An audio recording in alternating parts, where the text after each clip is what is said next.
Hello, and welcome to the Comedy Wineless podcast, where we get to know comedians and wine, one glass at a time. It's me, Steph, wine industry qualified nerd and comedian. Today we have Suzie Preece. We're pairing her with a French Rosé. We filmed and recorded today's episode at Humble Grape in Canary Wharf, so do watch this episode on YouTube if you aren't already. Humble Grape is a beautiful waterfront wine bar and restaurant with some beautiful wines and people. Suzie was a Funny Women Awards semi-finalist in 2019 and runs some cracking comedy shows in London. This was such a lovely style of rosé, bold, slightly sweet, a lot of character, so I hope you get to know this style of rosé through my chat today with Suzie Preece. That's why we're here at Humble Grape in Canary Wharf, which is getting really lively now. So when we started at 12, it was quite quiet, but people have come out the woodwork. Yeah. And now all the bankers.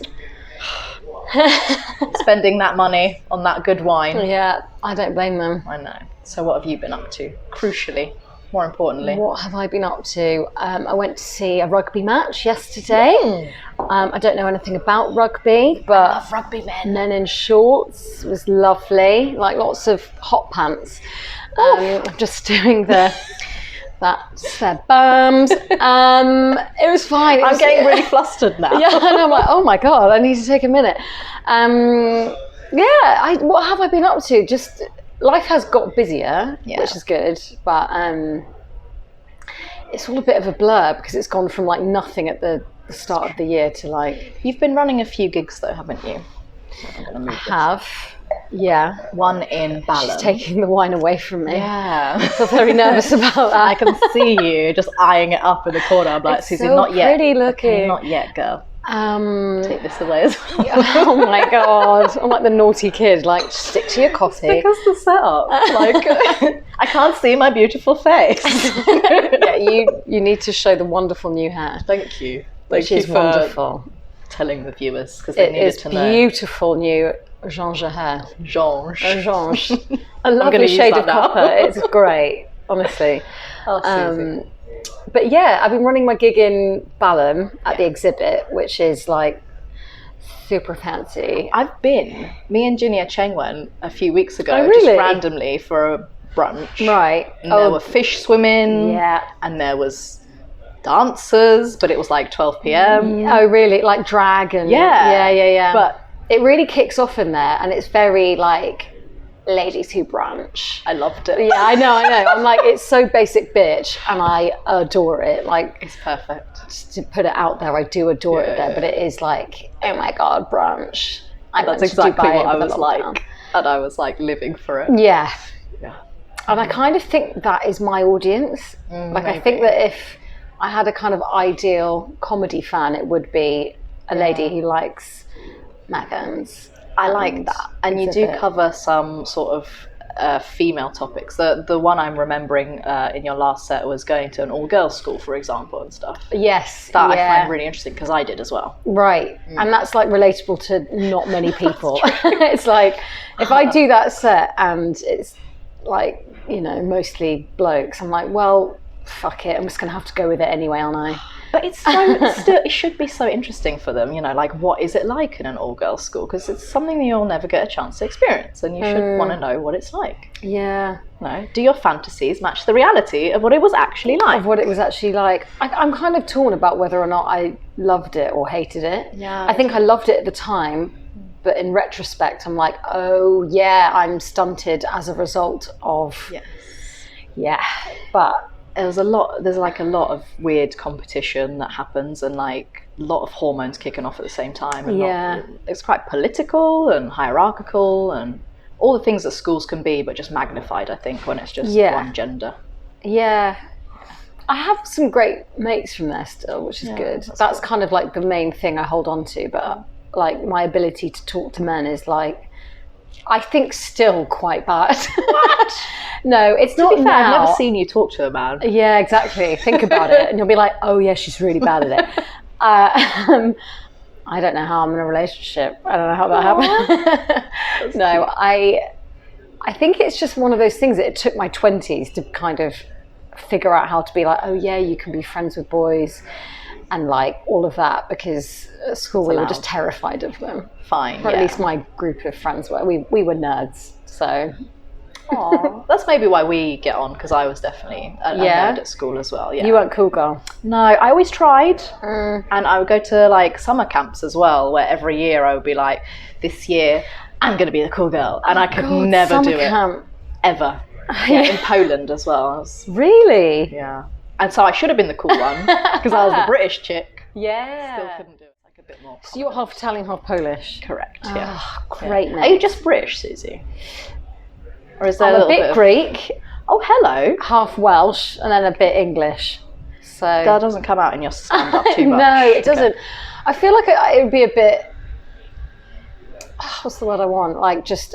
I'm not Greek in any way. Like, my mum's mum was Greek, and that's fine, but like, it's too... Yeah, it's very much like I haven't spent time there, like, with family members out there, but I would like to look a bit more Greek. I'm so pale. Wouldn't we all? Girl, I'm half Italian, and look at what's happening right now. I'm wearing, like, #1 foundation right now. I can't get a shade darker. It's so annoying. Yeah. So, yeah. But, yeah, so that's my weird mix, Greek and Welsh. So the premise of this whole podcast is that I am expressing who you are on stage and your voice through a particular wine. And you just said, like, your ideal audience is ladies who brunch and just having a bit of fun with it. I think I see you as, you've definitely got a stage presence, and you're like, don't mess with me, but there's also like a huge element of silliness and lightheartedness to the things that you do. Okay. Would you agree with that? Or I could ask you a few questions and you can tell me. I think so. I find it really difficult to analyse what the fuck I do on stage. That's my problem as well. I really have no idea. So when people tell me, I'm fascinated, because I'm like, I don't really know. I'm like, please laugh at my weird vagina jokes and how repressed I am. I feel like I'm talking to myself right now. Yeah, literally, I'm like, I don't know what I do. I'm like, hopefully the women will like me, and the men just look baffled. They do. The women like you. I can testify, because I'm just like cackling in the back there. Like, that happened to me. I know, and I'm like, maybe I should have a stronger, wider appeal, but I'm like, I don't know what I would talk about. But I think that's maybe right. I'm a bit like, maybe a bit sass and a bit silly. Yeah, I think that's kind of my vibe, sass and silly.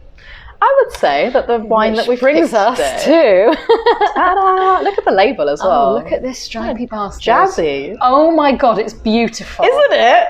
It's like, I'm on a sailing holiday. That's fit. That is fit. You're so excited. That's gorgeous. Yeah, it's nice, isn't it? I'd wear that. Oh, that would really suit you. Yeah, with a little sailor's hat. Yeah. Because the only ever time I think of you in fancy dress is that time you dressed as a turkey for Christmas and you were emceeing that brewery gig. And that I only saw a clip of it on Instagram where It's quite iconic. It was iconic. It was also your expression. You looked so unhappy in it, but it's just such a larger than life costume. I need to bring that back every year, please. Yeah, maybe to the exhibit, just dressed as a massive turkey. I love that. Yeah, I know. I think it's one of the best things I've ever bought. Oh, it was... the little clip on Instagram is Suzie going up on stage, looking unimpressed, being in this massive turkey onesie, and then grabbing your Santa hat and just like fucking throwing it. Yeah. Mic drop, but with a Santa hat. Yeah. And throwing it at the audience. Yeah. Okay, we're going to pour this out into the microphone. Oh. God, it's such a lovely noise, isn't it? Yeah. So the way we taste wine is first we analyse the colour and look at it a little bit, and then smell it and then taste it before you go glugging it or anything. Okay. Not that I'm the type to do that, but good. But you know, ladies who brunch. Yeah. Okay. So what are we thinking? It's a lovely colour, isn't it? That is absolutely gorgeous. It's inviting. Oh my God, look at how clear it is. It's like a stained glass window in a pretty church in Provence. Oh, that was such a nicely put. I couldn't have put it better myself. They say it's a salmon colour, which I totally agree with. Salmon. And it means there's a little bit of orange in there as well as the pink. Oh, yeah. Yeah. What colour, what shade in the farrow and ball? I don't know. I'd like to know, because I wouldn't mind a window or Like Suzie Rosé. Imagine painting a room rosé coloured. I would. Like Yeah. Yeah. I love it. I want to now. I'm smelling it, by the way, already. Is that allowed? That's allowed. What are you getting? Oh gosh, that's lovely. God, what am I getting? You've got to lead me through this. So typically with rosés, this one is made from Grenache, which is a type of a black grape that makes red wine. We call them black grapes. Okay. And that's how rosé is made. It's made from black grapes, but you don't do the whole red wine process. You take the skins off quite early on in the process, and you get like this little blush. It's from the south of France, from Languedoc, which is kind of almost Provence. But it's actually the neighbour of Provence. Okay, fine. Neighbour's fine. Neighbour's fine. But it is made in the same style, so it's going to be dry. Okay. We're smelling strawberries. Oh, yeah. It is fruity, isn't it? There's a lot of like cranberry, like a kind of real redness to this. It's beautiful. That smells divine. It does smell divine. Now, in the tasting notes, which I read before, because, you got to cheat on these things sometimes, they've actually said some tropical fruit in there as well, which is quite rare for rosé. So mango they've put. Right. And passion fruit. Oh, my gosh, like a good Suzie bee. Like a good Suzie bee. Suzie knows her stuff. I know my stuff, guys. It is like a New Zealand Suzie bee. And there's a little bit more. And to me, when I start looking at a white wine or a rosé and it starts giving those tropical fruits, it means the sun was really great that year and it's really packed a lot of flavour into it. There's a language, isn't it? Yeah. And I'm sort of interpreting it in a way of, that's possibly what could have happened. It's like a memory in a glass. Yeah. Of a sunny day in Languedoc. You should be a poet, girl. Like, what is this? I love it. We can actually taste it. Can we? We've really raced through this bit because normally I'm like, no, I love it. I'm ready. Okay, here we go. Mm-hmm. Oh my God, that knocks your socks off. That's a lot sweeter than I thought. But yeah. Oh wow. Ooh, yummy. Would you describe your comedy as you're expecting a really, really dry style, but there's something underneath? Oh my God, stop it. I see what you've done there. She's like, expecting it to be dry, but it's sweet. It's actually, there's a vulnerability within you, Suzie, and you're not letting it out. And actually, that's the style for you. Actually, couldn't have put it better myself. I completely agree. Dry, but with a sweet undertone. I like that for you. I really like that. Yeah. I could drink that forever. Yeah, it's a bit dangerous. Can I have another sip? Yeah, great. Okay. Yeah, so... Oh my God. Sometimes when people say a wine is sweet, sometimes it's because there's so much flavour that you think there's sugar present, but I actually think you're right in this circumstance. Right. There is some residual sugar in this glass. Right.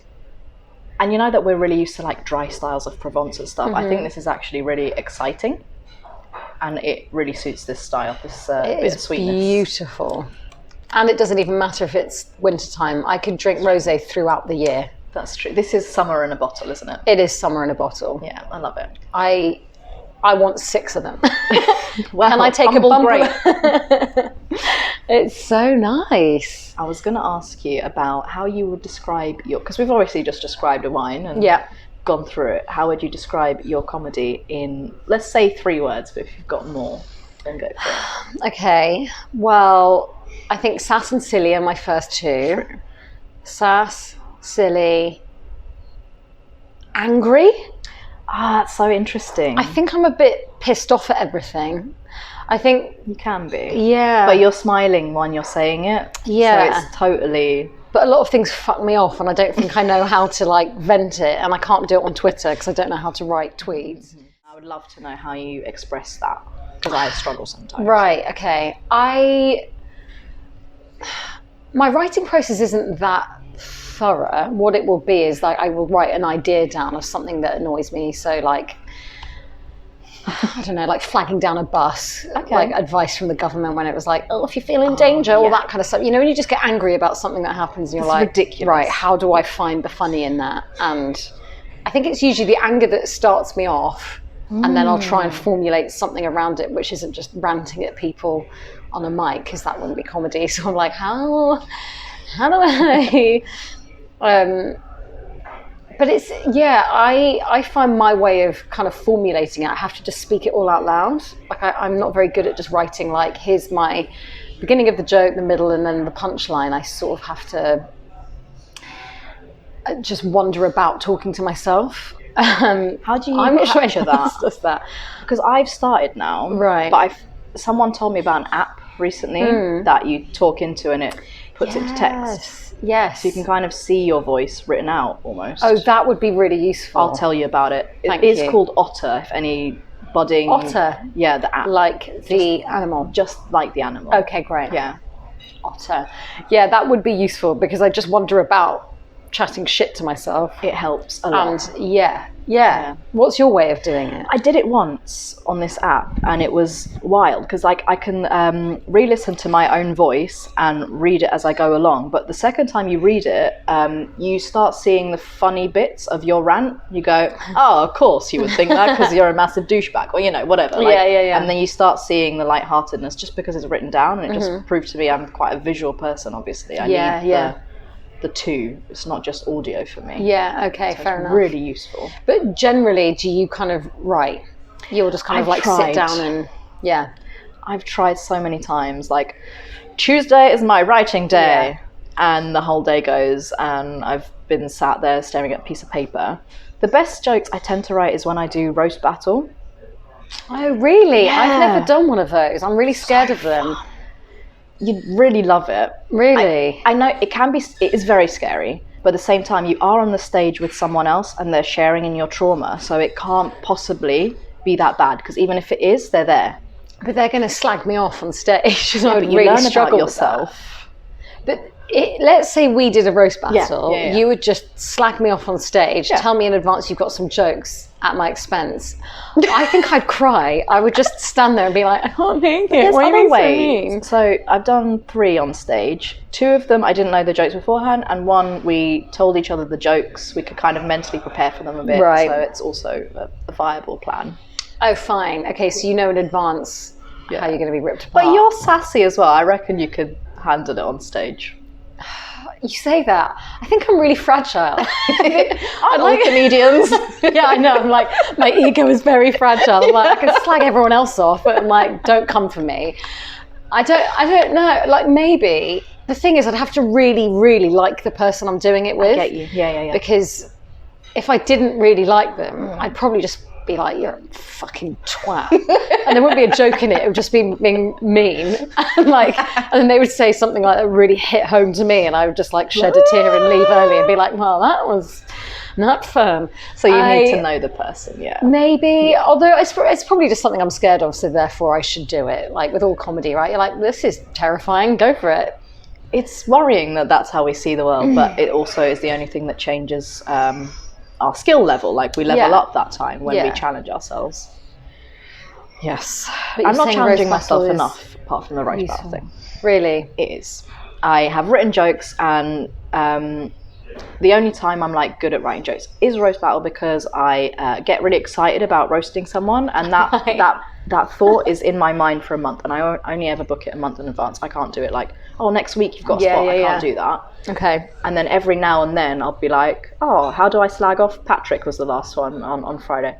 Oh, okay. And then a little idea will pop into my mind throughout that month, and I'll like giggle to myself and I'll write it down. Okay, good. And that's the best way for me. When you giggle to yourself, you know you're onto a winner. Then you know that people will. Yeah, I think so. And if not, then... You're like, well, at least I've had fun. And I say that actively on stage. I'll be like, well, that joke was for me, so screw you guys.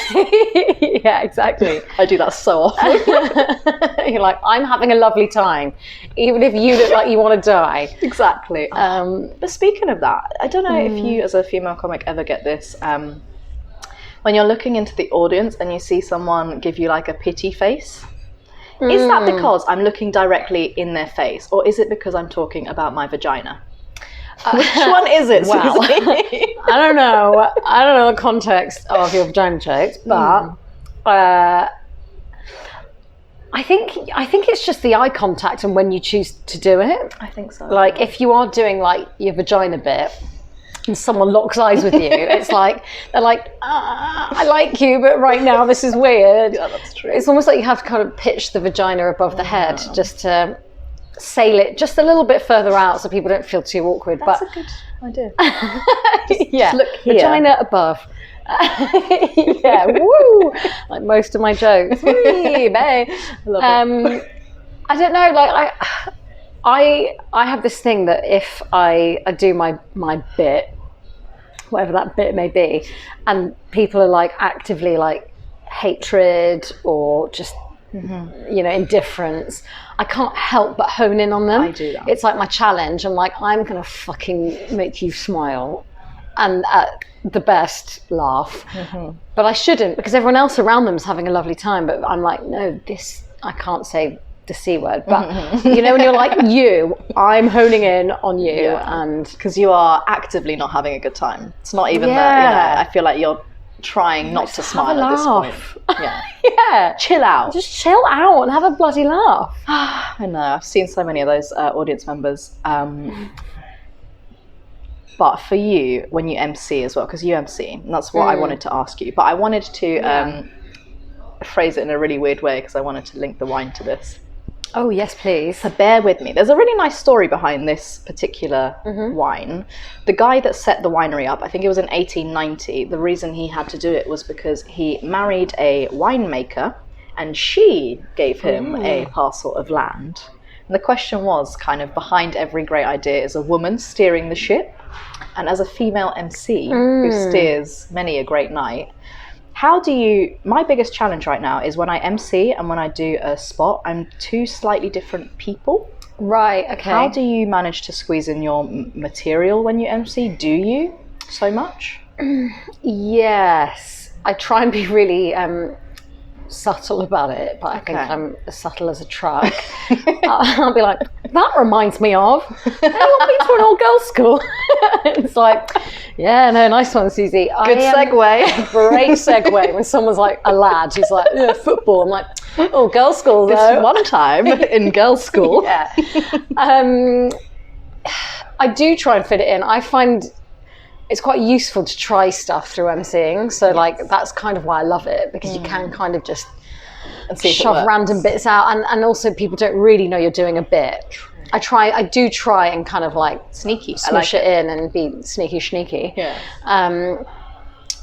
But to be honest, I have no real sense of whether they know I'm doing a bit, because at the end of, usually what happens is I'll like do the night, and at the like queue at the end when people are leaving, they'll be like, oh, you should try comedy, and I'm like, so yeah, funny. I've really been trying all night, and they're like, no, but it would be great to see you do a bit, and I'm like, I did most of my routines over the 2 hours that you've been sat here, and they're like, yeah, it'd be great. That's good, isn't it? Because it's so conversational, and they're laughing their butts off. I've seen you MC before, and it's such a specific sass of energy, and it's great to watch. So clearly you are doing it right, and you're making it subtle, and it's better that they don't know. I hope so. And I do love doing it, and I think, you know, as long as you're not doing too much, you're not doing your like Edinburgh hour, like you're kind of, I mean, I just quite like chatting to people in the room and just kind of letting them take the reins and just seeing what funny comes out of that.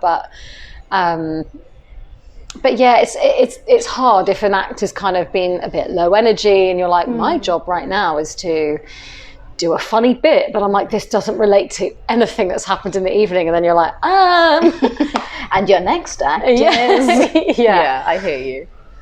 But it's hard, and like, especially like, I don't know, maybe you've had this as well, when an MC just doesn't do their job and they bring you on to like cold death, and you're like, oh my god. But this is where I struggle to do new material, because I am so scared that I will kill it for the next act that I don't, because my new stuff isn't conversational enough at this point, although it is getting better, and that's been helped by the podcast and chatting to people about just try it, Steph, and don't worry about it so much, stop analysing everything.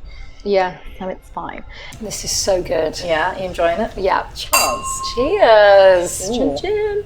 I've seen that you've recently been on the Debenhams advert. Oh my god, I'm so glad you brought that up. I'm so glad I brought it up, because it's awesome. Because I'm like, I know her, and I've seen a few other people on TV from the stand-up Steph, world. And it's just like, I am the face of Debenhams. can I have your autograph? Maybe I'm going to have to speak to my commercial agent. What a highlight of the year. That's wicked. I feel like I've peaked. I feel like now that I've done that, I'm like, well, I can retire. No, you need a speaking part in the Debenhams advert next year. That's true. Yeah, no fucking lines. There was one line in it. Was there? So the Christmas advert is out today. Ooh, exciting. So just so we all know, autumn, winter, and Christmas advert. I'm very humble, but wait, what? just want to get it out. You've got. There's two bloody adverts. I'm like, I know her. It's so ridiculous. But in the Christmas one, I just hear a voice from off screen just being like, Scarlett. And that's not my voice, although I am the mum in the advert. So someone else's voiced over anyway. Did you take offence to that? No. As long as I'm in my spangly dress having a bit of a dance with a mimosa, I'm like... That is perfect. Yeah. So that was a lot of fun. I'm hoping John Lewis next year. Oh, and M&S. then I can, M&S, Selfridges. You could be the next David Gandy. Doesn't he do M&S? The idea of me being the next Mr. Gandy, I'm like, really? Never say never. I know, I'm like, 2022. That'd be amazing. So you've got some credits in your past, but you came from an acting background, is that right? Yes. How does that help or hinder anything to do with stand-up comedy? I think it helps me with the kind of like the characterization of all the people I kind of rant about. That it definitely does bleed into my comedy. Okay. I'm kind of like characterizing people, but I think it probably gave me a bit of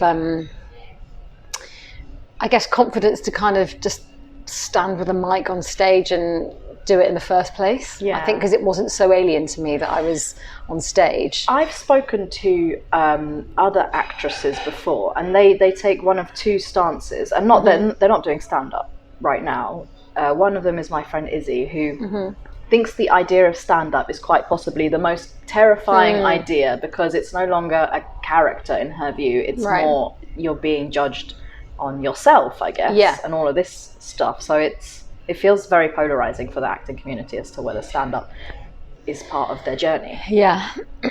How did you feel about it? Did you just want to be on stage? Was that the reason? Why did you start stand-up? Is what I'm trying to ask. I think I found that the acting world just was so limiting. Like creatively, it was very limiting. There was like the parts I was getting and just the originality of the script. I just found it all a bit like, really, I think we could do better than that. I think I had a massive ego. I was like, I could do better than this, and just started writing my own stuff. And like wrote a little comedy series with a friend of mine, and I think I always knew that I was probably funnier than I was Shakespeare. I'm not Shakespeare, just to full disclosure. But you are David Gandy. So. I am David Gandy, yeah. I keep looking to the camera to be like, I am David Gandy. If we tag him, maybe we'll get traction. Gandy, I am Gandy. Can we just write that? Yeah, that's the hashtag for this episode. I am Gandy. This is how we get cancelled, Suzie Preece. Yeah, exactly. This is such a Rosé conversation. It is such a Rosé conversation. Oh my God. But yeah, I think I just got a bit bored with it. I was a bit like, I wanted control. I'm a bit of a control freak. I like doing my own thing, and just kind of, I knew that writing my own stuff, and also like mates of mine had kind of said like, oh, just try it. Oh. And it took me about a couple of years to work up the balls. Okay, that's not a sentence. Work up the vagina. Let's keep it real. Worked up my vagina for a good 2 years, and then I was ready. Pelvic floors, and then, two solid walls, and I was good to go. And then I think it's also like I always tried to find the funny in anything I did. So if I did a show, and I loved doing it. It was Midsummer Night's Dream at the Southwark Playhouse. And I was one of the mechanicals, and I demanded that I had a bit where I was Cheryl Cole singing Happy Birthday. That's amazing. I think it was one of the best things that I have ever done apart from Debenhams. Apart from that, Please. Well, I don't know when I did peak. Maybe it was 2016. But I think I just always tried to find the funny in everything I did. So it was sort of a natural way of going. That's so interesting. Yeah. As an actress, to always like be looking at it through that lens. Yeah. And wanting to be cheeky with stuff all the time. I guess. think so. I was after the laughs. I was a bit of a laugh hoe. It's very addictive. Yeah. That's kind of why we keep doing it, I guess. Yeah. Do you have an acting background? No. I would love one. Because it did take me a while to kind of be comfortable on stage, and it's still a little bit alien to me. Time goes really fast on stage, I think. Yes. And at the same time goes incredibly slowly. Like, it's very difficult to understand. Does all of that training help with that, or not really? Is it still the same feeling when you're up there? I think so. And like it for me, it feels very different. Like it's very much like I feel quite relaxed on stage. I think that's something that has helped, but they're very separate worlds, and I'm quite glad to be like, babe. Fair. Unless it's adverts. So now you're doing a few shows, or the main one, because you've got a work in progress with Kate. Yes, is that Kate right? Checker, yeah. Kate Checker. But yes, you have a show coming out, and Yes. you had one in. Did you go to Edinburgh with Laura, or was it somewhere else? Okay, Camden. No, we did the Camden Yes. Fringe at the Museum of Comedy. Tell me how you go about writing half an hour of material, because that still terrifies me. Oh, to this really? day. I just. You must have that. I probably do, but because it's all across the number of years I've been going, and I'm only starting to understand my voice now, Right. putting it all together would feel a bit weird. Like, it would be very disjointed, I think. That's exactly what I did. Fair enough. Disjointed, just all get it over out the there. place, absolute shambles. But funny. But fun. It was fun, and I don't think I kept trying to think of like a theme, and be like, I've got this voice. This is what I'm going to talk about. And actually, Laura had a working title, which was like, what was it? I'll tell you what. And it was about the bad advice that she's been given over the years. And I was like, fuck it, I'll try and make all of my material fit that.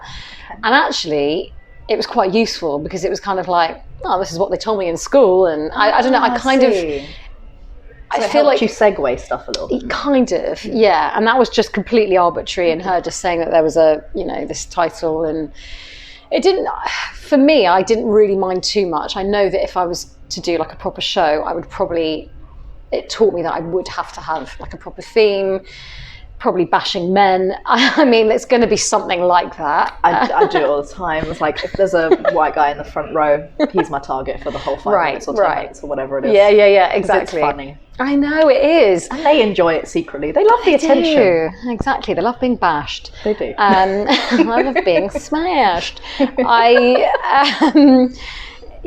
it was, I think the segues didn't always work. I think it was just a bit like, and now I'm jumping to this, but it was really fun just to kind of try and tie everything together. And I've never seen you not do a joke with a little silly glint in your eye and a bit of sass. So I think that would have at least kept all of your jokes together under a pool of, this is my voice kind of thing. Whether or not the themes would have been in the same pool or whatever. Yeah. That doesn't matter, as long as your opinion and energy is consistent throughout, right? Yeah, I hope so. And I think I'm consistent in that way maybe, but I mean, I was hopping around all over the place, but as long as you're funny, right? Yeah. As long as they're laughing. Laugh. Just laugh. How about now, when you're now doing this work in progress show coming up? What have you done differently? Oh, Christ. If anything, i.e. nothing. I've got a few new bits that I've been trying out in the last month or so that I might put in.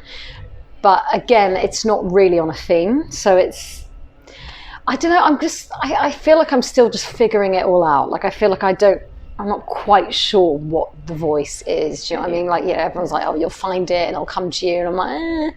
So I don't really know. I think this is, again, just going to be a bit of an experiment in being what works? How do I start it? How do I end it? But I don't know. I'm not sure I'm quite there. Like you said, it's useful when other people say, oh, I think you're this, with a glint of that. And I'm like, oh, that's useful. I just don't really, I think I'm still a bit in the dark about that.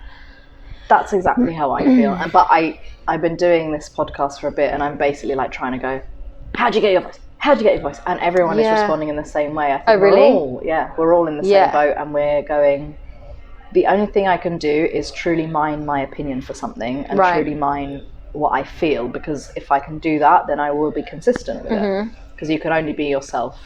And it's such a like deep and meaningful kind of like, be yourself, Steph. No, totally. Or whatever. But I'm learning that more and more. And maybe that comes with age as well.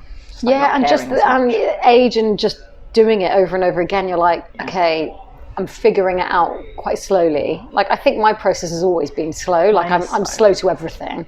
Like, everything in my life, I've been last to do it. Maybe because I'm a bit cautious. I'm wondering if I might have to Google something. Because I would love it if it was correct. So hold that thought. You're on tenterhooks now, everyone. So, Suzie. Yeah. I love that you just covered that, because Grenache, such a terrible segue. I love it. Is a very late ripening grape style. Oh my God. Just like us, apparently. Oh my God, stop. It was a great style to pair you with, because you feel like you're late to the party or whatever. Yeah. And I don't believe that to be true personally. And obviously, Grenache, when I say late ripening, it means it needs a certain temperature to start kicking it all off. So that's why it starts later on in spring than some other varieties. It needs a lot of heat to like really get the juices flowing. And you said that you like to challenge yourself. When you challenge yourself, do you feel like you learn more and ripen faster in that regard? I am loving these wine segues so much. Like, do you ripen on stage? I'm like, there's a link here, and I know why. There's a reason you're good at what you do. This is absolutely great. I have no idea when I ripen or challenge myself. I'm like, when you say challenge yourself, do you mean just by trying something new on stage, or like writing something? New technique, a new joke. Right. But sometimes when I mean challenge myself, sometimes I specifically think of doing shows like roast battle or MCing, right, or the gong shows sometimes. Oh, Jesus Christ. I can't put myself through that. I find it ridiculous that you haven't, because I think you'd be fine. No. That's so funny to me. I should. It's because I'm fearful of everything. I should do a gong show at some point. I will. I'm going to do one. Yeah. But I lasted, I think, 16 seconds at the King Gong show. That will always like that was that was horrendous. The King Gong is the worst. Yes, it is. And the Up the Creek one, Blackout, I had about 10 seconds after the 2-minute gong before everyone was like, get the hell off stage, why are you talking about syphilis? So I did that at King Gong as well. And the syphilis joke? Not quite, but it was a menstrual cycling joke, obviously, with a crowd of 200 men. And the last thing I heard someone shout at me off the stage before I got gonged off was, make it stop! And I started laughing, and the third card went up, and I was like, that was the best thing I've ever heard. That is so horrific. Like, dude, like in his 30s or 40s or whatever. Make it stop. I was like, oh my God, like my heart's still going. I just felt so much joy in that 1 second. That is so horrendous. When I walked on stage, someone went, oh, not another woman. I know, but to be fair, one of our friends, I won't say his name, but apparently he put his foot on the stage and they started booing him. Oh, Jesus Christ. To me, that's so funny. It's ridiculous, isn't it? They are baying for blood, and I'm like, absolutely. Do you know what? If you have the mindset of going, I'm just going to try it, see what happens, don't take anything personally, but if the learning is worth it, sure, but otherwise I'm like, am I just going to make myself upset? But for me, the learning is that I'm still laughing and having a good time coming off the stage after literally 300 people just booed me. And to me, that is fantastic. I can go the next year remembering that and going, I will not die. It's a story. Yeah. If someone hates me, I'm still What's the here. worst that can happen? I'm still here and I'm still doing it. Exactly. Do you have a question then for you? Yeah. It's about how wine ages in its bottle. Rosé, not so much, because it's a light style, it's meant to be drunk right now, but Grenache, the kind of grape that makes this definitely like a really beautiful grape, lots of complexity, it will change its flavour over time. How do you think your comedy style will change over time? Oh, that's a really good question. Hopefully it will get better and funnier. I don't know, girl. You crack me up. I want you to like stay sassy at least. Maybe it'll get sassier as I ripen. I don't know. I feel like I'm just on the cusp of like figuring out what my thing is. What am I talking about? I guess I'm like, Rosé's good, Rosé brain, la la la. I think I've just got to kind of, like I said, like late blooming and just kind of being late to everything. It's going to take me a while to figure out the voice, what I'm doing, and I think more and more things are going to fuck me off as I get older. So I'm just going to have more and more material. But I think I'm learning to let go of like, I've got to write a joke about like the political situation of the day. I'm like, that's not who I am. And, I get you. You know what I mean? I'm like having to let go of that and being like, I can just be a bit of a silly clown and be ridiculous. I think that you're a silly clown. Take that. Thank you. No, I love that. That's a compliment in my head. That's so funny to me. Like I know it is because that's, and I don't see you like I see you as both family friendly but incredibly like sassy and silly about some topics that aren't necessarily family friendly, like sex and dating and or like vagina mainly. Just that word is triggering to some people. Yeah. But I still see you as someone with a defined voice. But it's reassuring to me that you don't necessarily see it in yourself, because that's how I see myself sometimes. Yeah. I'm just like, but maybe we are just people that overanalyze a little bit too much. Yeah, probably. And it's always that superstitious thing of like, maybe once I know what that voice is, I won't have it anymore.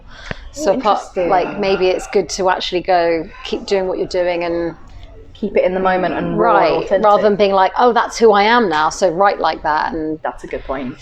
But yeah, I don't know. I think it's, for me, it's about figuring out what my longer aim is. But I find like, especially after the last couple of years we've had, for me, it's about going, what's my gig next week? Make sure I'm prepared for that. And it's quite hard to kind of see the longer, like a year ahead, 5 years ahead, because it's just like, fuck, who knows what's going to happen? Yeah. And just kind of going, well, as long as I'm enjoying it, and I still am, which is good, just keep drinking the lovely Grenache and Languedoc, Provence and Neighbour, and have a lovely time. I like that you squeezed that in at the end.